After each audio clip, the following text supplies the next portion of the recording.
Oui, donc bonjour à tous, je vous souhaite la bienvenue à ce marathon des nouveautés. Donc, comme Annick disait, je suis Marine Toily en charge du marketing chez Clé International. Et toute cette semaine, nous avons organisé une série de webinaires autour de l'enseignement aux enfants, aux adolescents et aux adultes qui se terminera demain. Donc, chaque webinaire a été construit de la même façon. Nous répondons à 4 questions autour de l'enseignement et de nos méthodes pour chacun des publics. Donc, il y a eu et il y aura encore jusqu'à demain des présentations de nos méthodes adultes. On aura interaction demain et tout à l'heure tendance, par exemple. Donc, n'hésitez pas à consulter le planning du marathon sur le site de Clé. Vous aurez tout le détail des prochaines interventions. Donc aujourd'hui, pour nous parler de la grammaire pratique B2, on a parmi nous Annick Atterer, formatrice et déléguée chez Clé International. Nous sommes aussi accompagnés de Regina et Michael qui répondront également à vos questions via le chat. Donc on va maintenant pouvoir voir comment s'exercer et progresser par la pratique. Donc la pratique, c'est notre nouvelle collection d'ouvrages complémentaires aux méthodes de français. Et je vais pouvoir adresser ma première question à Annick. Donc Annick, est-ce que tu peux nous dire comment est conçue la grammaire pratique et quelle est son organisation? Oui, tout à fait. Pour commencer, d'abord, 2 petits mots sur cette collection pratique. Donc, c'est une collection qui présente des grammaires, mais également des ouvrages de vocabulaire, de conjugaison, etc. Avec 3 niveaux principalement, le niveau 1 à 2, le niveau B1 et le niveau B2. Là, on va s'intéresser au niveau B1 aujourd'hui. Le niveau B2 est en préparation. Donc, pour l'instant, sont disponibles la grammaire pratique 1 à 2 ainsi que le niveau B1. Et on va s'intéresser justement au niveau B1 et comme le disait Marine, on va commencer par son organisation, la structure même donc de cette grammaire. Alors, c'est une grammaire conçue avec des chapitres indépendants. On a systématiquement donc mis des chapitres séparés, bien explicités. Il y en a donc 16 pour le niveau 1 à 2, 18 pour le niveau B1. Et bien sûr, l'idée est que son approche soit la plus pratique possible pour les enseignants. Donc des chapitres organisés autour d'un point de grammaire avec un titre parfaitement transparent. On a le chapitre sur les pronoms relatifs, sur la comparaison, le passif, l'expression de la cause, par exemple, et il y en a bien sûr d'autres. Hein, mais vous voyez bien que l'enseignant qui cherche des outils complémentaires va pouvoir facilement donc les trouver grâce à ces chapitres bien intitulés. L'autre point essentiel de cette méthode, c'est qu'elle est adaptée aux besoins des apprenants. Je vous ai dit tout à l'heure qu'il y avait une grammaire de niveau 1 à 2, donc un volume pour le 1 à 2, un autre volume pour le B1, un troisième volume pour le B2. Et justement, ça permet de bien situer les besoins des apprenants puisque nos cours sont souvent organisés par niveau du cadre et ainsi, on peut tout de suite trouver les points grammaticaux à exploiter à ce moment-là. Donc, on va rentrer un petit peu en détail. Alors, je ne veux pas vous assommer non plus en reprenant la table des matières, mais ça permettra de voir un petit peu comment c'est organisé. Donc, pour commencer, effectivement, vous allez voir le contenu pour le niveau B1 et même pour le niveau B1, on va reprendre des points qui normalement sont déjà abordés un petit peu avant, sur les démonstratifs, les possessifs, les indéfinis, les pronoms personnels compléments, ainsi que les pronoms relatifs, mais vous voyez, vu la difficulté des apprenants, parfois avec les pronoms relatifs, ils sont repris par étapes. C'est aussi une particularité de la grammaire, de séparer justement dans les chapitres certains points pour avancer progressivement.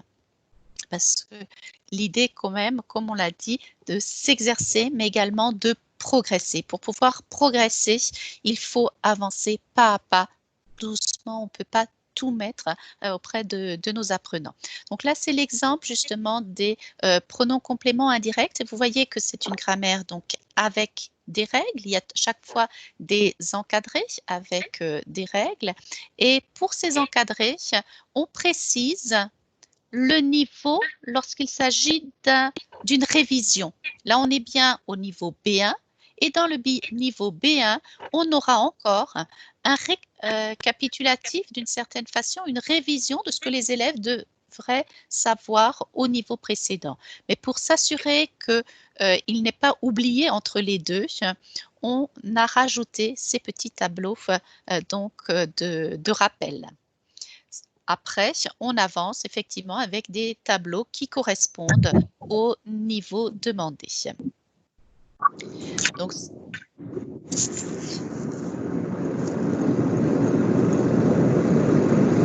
si vous pouviez couper votre micro.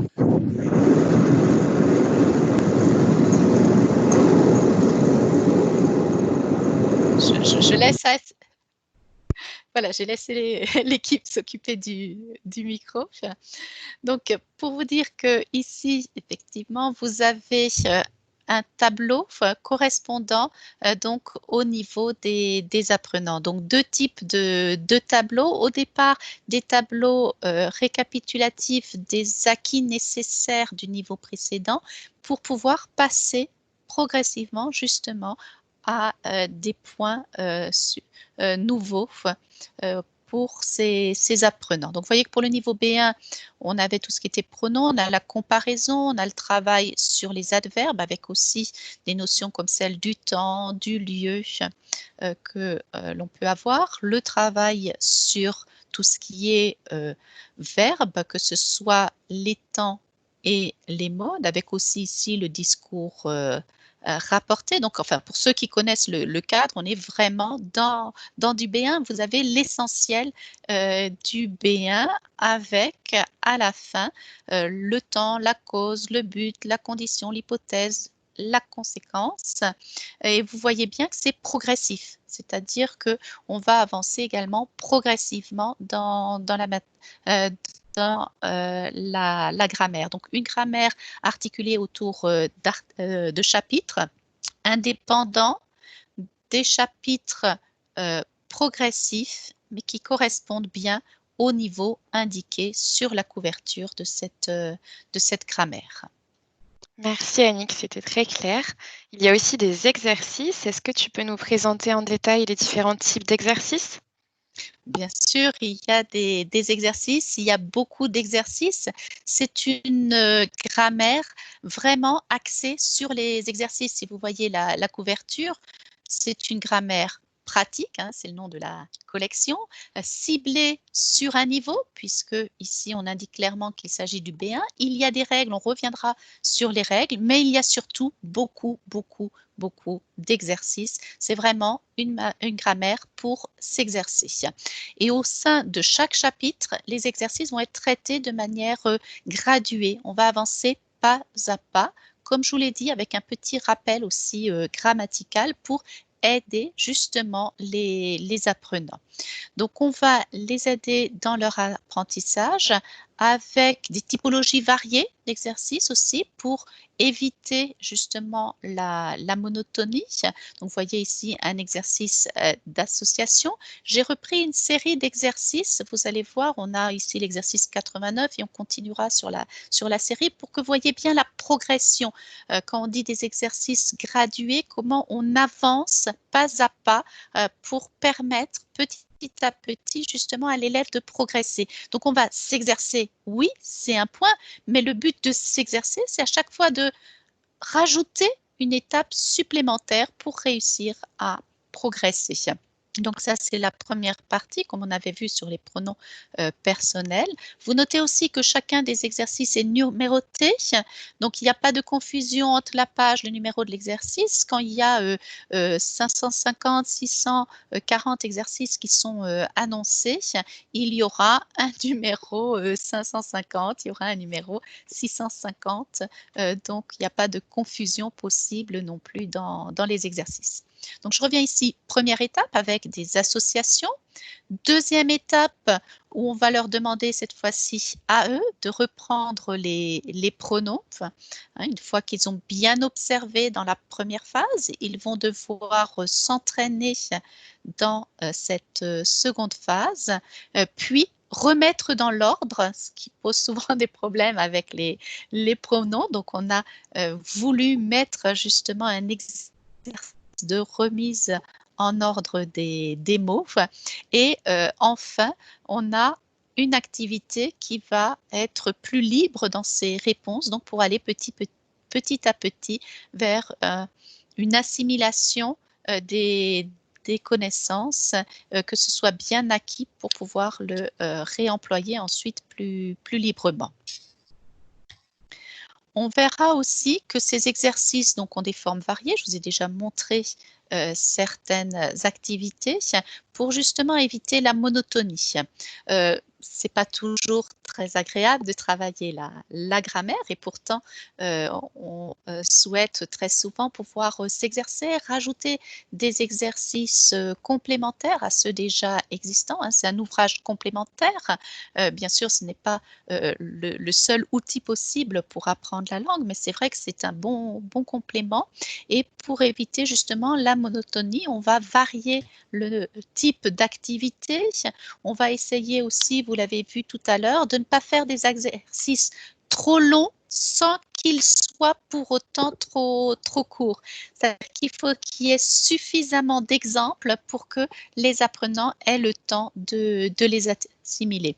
Alors là, je vous ai mis un exemple d'un exercice un peu plus original pour travailler cette fois-ci sur l'espace, la situation dans l'espace. On leur demande de dessiner le plan de la chambre d'après la description. Donc, il faut bien qu'ils comprennent où se situe en face, au milieu d'eux, en bas d'eux, et qu'ils le situent donc sur l'espace. C'est aussi un exercice de mise en pratique réelle.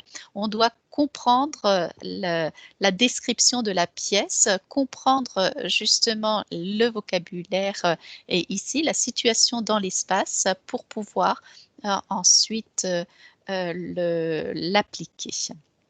Et vous verrez également dans le choix des exercices, ça c'est aussi un point commun à tous les exercices, c'est qu'ils sont abordés sur des aspects culturels. On va effectivement insister pour mettre des références culturelles et plus particulièrement du monde francophone contemporain dans les exercices. Donc c'est une méthode qui est bien sûr actuelle.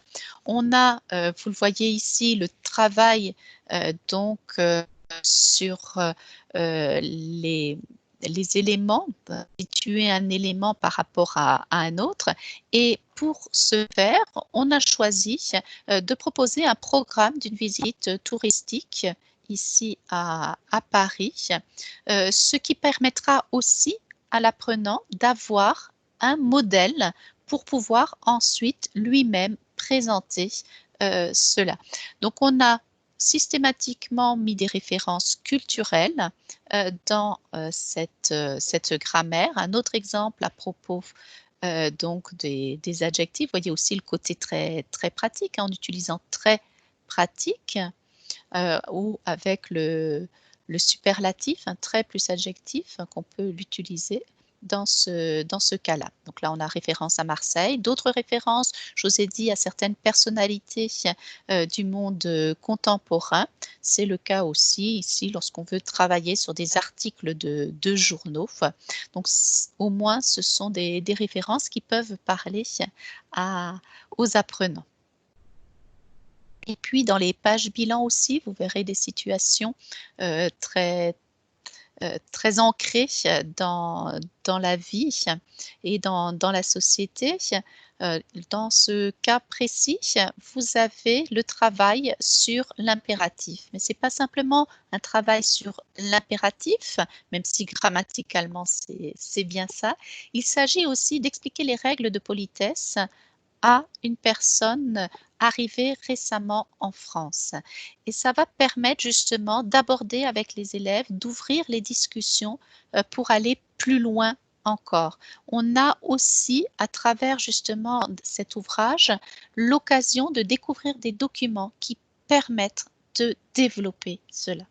Donc, vous avez également ces références culturelles à l'intérieur même donc, des exercices. Et enfin, vous verrez aussi qu'on a tenu compte dans la conception des exercices, on a tenu compte des compétences attendues par le cadre, hein. Chaque volume de la grammaire correspond à un niveau du cadre. Alors, je précise, pour le 1 à 2, ça paraissait beaucoup plus pertinent de les mettre ensemble, hein, de mettre ensemble les besoins pour ce premier niveau 1 à 2, mais après de séparer nettement le B1 et le B2. Alors voilà un exemple d'activités qui vont permettre d'aller plus loin, de préparer aussi les apprenants justement au DELF, puisque vous avez des exemples de production écrite d'une certaine façon. En travaillant sur le passé composé, on vous demande de réécrire la carte postale, c'est-à-dire en gros de préparer les élèves à rédiger aussi des cartes postales ou exprimer des impressions de voyage. C'est le cas avec les productions orales. On va avoir un modèle ici d'un dialogue, et vous avez souvent dans le bilan aussi ces dialogues. Donc bien sûr pour travailler les formes verbales, mais ça va être l'occasion justement de donner à nos apprenants un modèle de dialogue avec des expressions plus modernes. Merci Annick pour cette présentation très détaillée. Est-ce que tu peux maintenant nous dire quel est le point fort de la collection et de cette grammaire surtout en particulier? Qu'en dehors des exercices, ça va être les règles. On a vraiment une grammaire qui permet de s'exercer, donc grâce à tous ces exercices, de progresser. Vous avez vu que les exercices sont présentés, sont traités de manière graduée, mais aussi qui va permettre de progresser parce que systématiquement, on a ce petit rappel grammatical qui va aider les apprenants à bien fixer donc les compétences. Et donc systématiquement, le rappel grammatical va être illustré par des exemples accompagnés de règles très très courtes, très simples, et justement d'une certaine façon, c'est ça qui est intéressant, c'est qu'on n'a pas toute la page avec toutes les règles et puis après l'élève risque d'être un petit peu confus avec tous ces règles. C'est une règle et les exercices d'application, une règle, exercice d'application, et à chaque fois on va pouvoir progresser, avancer un petit peu plus loin. Et vous verrez aussi dans ces règles, on va avancer pour que justement vous puissiez avoir l'exemple. Vous verrez que dans le choix des exemples, dans le choix de ces tableaux, on a mis à chaque fois justement une expression supplémentaire pour bien se situer en contexte. Là, c'est l'expression ne plus, ne jamais du niveau A2. Vous ne mangez plus de pain. Donc, on a la première fois l'utilisation de ne plus. Par la suite, on a donc l'utilisation de ne jamais avec on n'en mange plus jamais. Donc vous voyez avec des explications aussi, je vous ai déjà parlé qu'on faisait référence au niveau inférieur si c'était le cas. Donc on continue après le premier tableau et les exercices. On a un deuxième tableau où on avance un petit peu plus avec le ne rien et ne personne, toujours une phrase pour mettre ou un petit dialogue pour mettre en contexte. On insiste en évitant de mettre trop de métalangage, en essayant d'être le plus clair possible. Les points essentiels avec le fameux attention aussi qui est signalé. Et ensuite, on avance avec de nouveaux exercices, de nouveaux encadrés. Là, je vous ai mis tout ça sur la même diapo, mais en fait, entre ces deux tableaux, vous avez des activités pour vous entraîner, pour assimiler. Lorsque le point par exemple de ne, ni est assimilé, on avance encore avec ne aucun. Hein. Donc, ainsi de suite, on aura vraiment un point qui va être abordé après l'autre, mais à petite étape, hein, pour insister justement sur ce côté très progressif des exercices, des activités à l'intérieur des chapitres. Et c'est vrai que ça va être beaucoup plus efficace de travailler justement petit à petit, comme ça, par secteur, pour pouvoir justement être plus efficace, avancer plus vite dans l'apprentissage. J'ai une dernière question pour toi, Annick. Est-ce que tu peux nous dire quelle est la particularité de cette grammaire? Alors la particularité également de la grammaire, j'allais dire, c'est la petite touche des auteurs. Dans cette grammaire, vous avez les parties bilan. Bien sûr, toutes les grammaires ou beaucoup de grammaires ont des pages bilan, mais vous allez voir le type de bilan qui est proposé, qui permettent de vérifier l'acquisition des points abordés à la fin de chacun de ces chapitres. Donc, vous avez ces bilans pour s'évaluer, si on insiste beaucoup justement sur l'évaluation. D'ailleurs, vous avez les corrigés qui sont inclus. Alors, inclus dans un petit livret à part, ce qui va permettre justement à l'élève d'être plus autonome, de pouvoir faire l'exercice et vérifier juste à côté si c'est juste. Ça peut permettre également aux professeurs, si c'est utilisé dans un contexte scolaire, de ramasser les corrigés pour éviter donc que les élèves aient la tentation de vérifier le corrigé avant de commencer à faire l'activité. Et si vous regardez donc ces fameux bilans en fin d'unité, c'est des bilans en contexte, en situation. Donc on va vraiment pratiquer la langue. C'est pas simplement des exercices de grammaire, c'est vraiment une mise en pratique de la langue. Donc c'est le point fort aussi de cette grammaire. C'est son côté très utile qui va aider à assimiler certains éléments qui peuvent parfois poser des difficultés aux apprenants. Alors, c'est le cas pour les grammaires, mais vous verrez, c'est le cas également pour les exercices dans la partie vocabulaire, pratique vocabulaire, où vous avez également ce même concept. Donc, pour l'instant, dans la collection pratique, vous avez 3 volumes qui sont disponibles. Vous avez la pratique grammaire, donc du niveau 1 à 2, la pratique du niveau B1 et également la pratique vocabulaire du niveau A1 à 2. Comme je vous disais, ils sont tous accompagnés d'un livret de correction pour le niveau donc A1 et A2. Enfin, avec cette grammaire, vous avez aussi sur notre espace digital tous les audios en ligne, pardon, avec cette grammaire, avec cette collection, puisque pour le vocabulaire, vous avez donc des documents audio complémentaires que vous pouvez trouver en ligne. Et puis, si vous voulez aller plus loin, je vous invite à regarder la présentation de cette collection, de la collection pratique. Et il y a une version donc en français et une autre version en anglais qui existe. Donc ça, vous pouvez les trouver sur YouTube. Et enfin, dernier élément, pour ceux qui sont présents ici, vous pouvez gagner un abonnement au Français dans le monde. On organise un tirage au sort qui vous permet donc, on va vous donner le lien d'inscription dans Vous le être chat. envoyé, oui. Il va vous être envoyé tout de suite dans le chat, donc par Régina ou Michael. Et du coup, on vous propose de profiter d'un abonnement 100% numérique au Français dans le monde pendant 1 an. Donc pendant 1 an, vous allez recevoir 6 magazines du français dans le monde et un accès à l'espace abonné, où vous aurez plein de compléments, des audios, des fiches, etc. Donc un gagnant sera tiré au sort parmi tous les participants qui sont avec nous aujourd'hui. Donc il vous suffit vraiment de remplir le formulaire qui va vous être envoyé dans quelques instants.